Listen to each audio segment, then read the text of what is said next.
तो बच्चों आज हम केंद्रक की संरचना पढ़ने वाले हैं। पिछली क्लास में कोशिका के अंतर्गत हम लोग माइटोकॉन्ड्रिया, राइबोसोम, क्लोरोप्लास्ट है ना, गोल्जी बॉडी, ये सब पढ़ लिए। तो आज मुख्य रूप से जो संरचना केंद्रक है उसके बारे में पढ़ते हैं। चलिए तो आइए देखते हैं केंद्रक की संरचना को स्टार्ट करते हैं। तो जैसे देखते हैं कि प्रत्येक कोशिका, प्रत्येक शरीर जीव जो है कोशिकाओं से मिलकर के बना है। तो कोशिका को जीवों की संरचनात्मक और क्रियात्मक इकाई कहा गया है ना।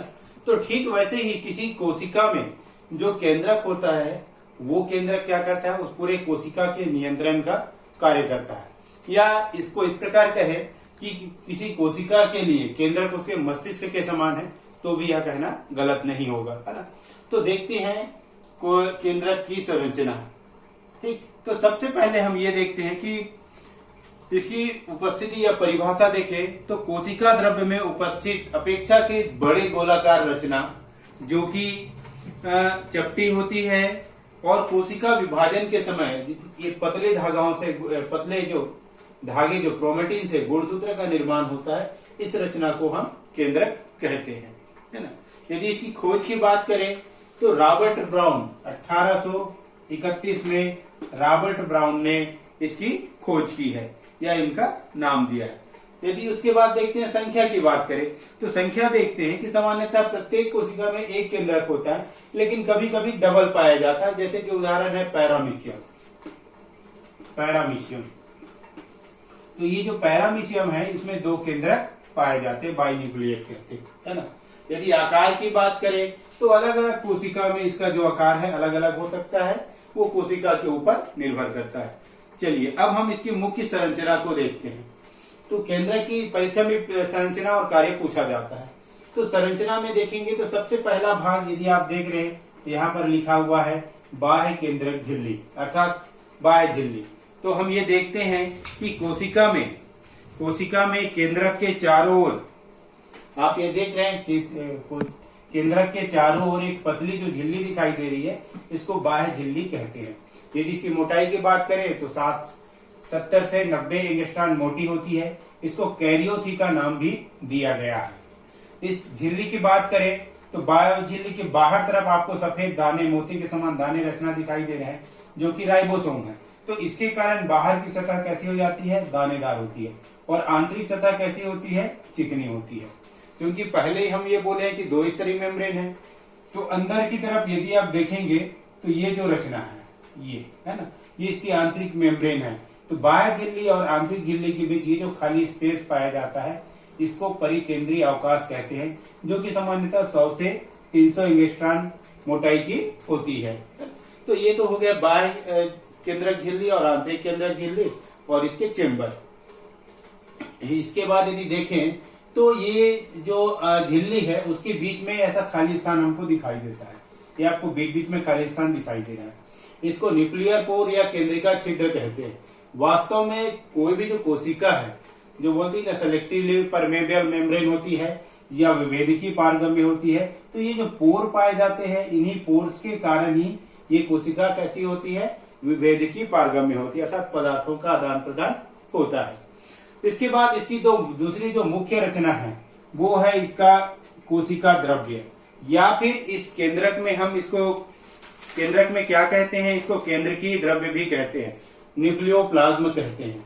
तो देख रहे हैं जो आंतरिक झिल्ली के अंदर जितनी रचना दिखाई दे रही है ये इसका द्रव्य है। इसमें मुख्य रूप से प्रोटीन, न्यूक्लिक अम्ल, एंजाइम और ये पतले जो व्हाइट और ब्लू कलर के धागे नुमा रचने दिखाई दे रहे हैं, एक क्रोमेटिन जाल है, और बीच में यहाँ पर आपको केंद्रिका दिखाई दे रही है।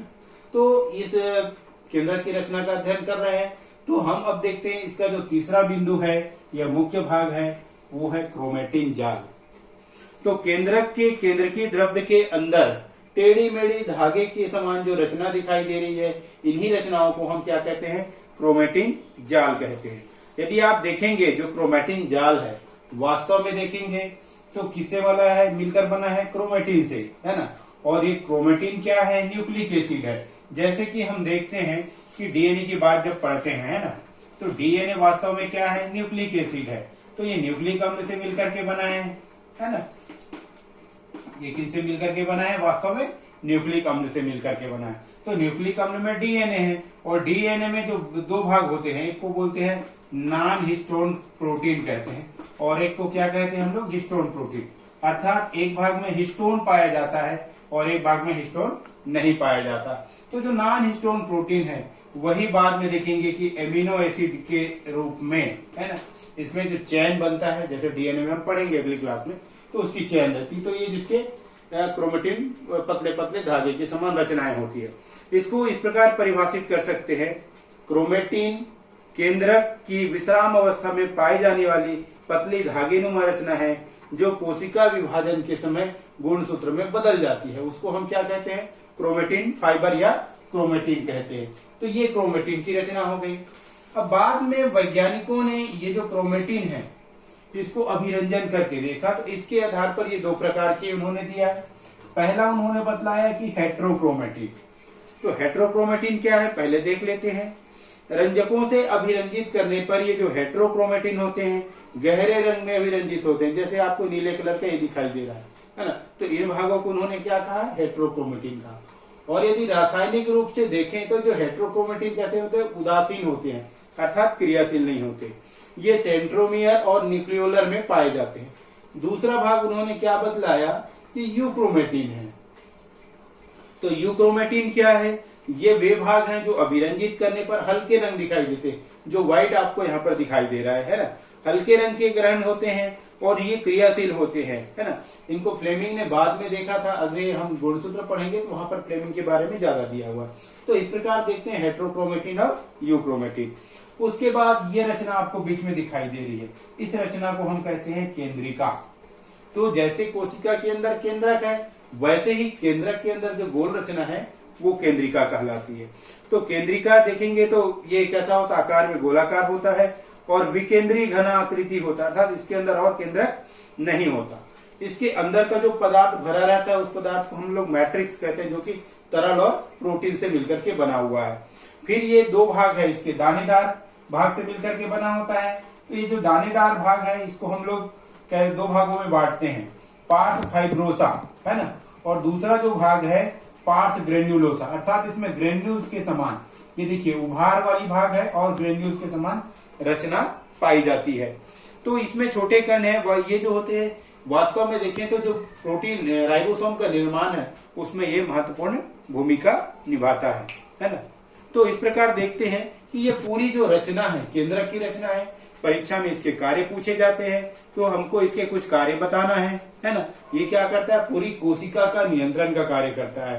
राइबोसोम, है ना, उसके निर्माण में आरएनए के संश्लेषण में महत्वपूर्ण भूमिका अदा करता है।